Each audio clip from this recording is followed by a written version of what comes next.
This tutorial shows you how to use the View Weekly Summary option to see how parents and guardians receive weekly email overviews of a student's assignments, quizzes, and portfolio.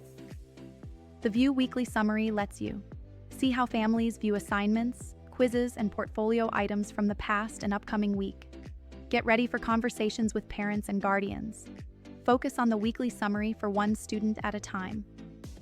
To access the View Weekly Summary option, make sure your role includes the following Brightspace parent and guardian permissions. See Parent, Guardian Activity and Information. View as parent or guardian.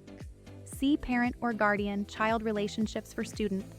If you can't access the View Weekly Summary option, contact your school administrator. To open the View Weekly Summary for a student, from your course navbar, select Class List. Find the student whose parents and guardians view you want to access. Select the drop-down arrow beside the student's name and choose Parent Guardian Information. From the Parents and Guardians of Student Name window, select View Weekly Summary. The recent weekly summary for student name opens, showing the weekly overview email just as it appears to the parent or guardian.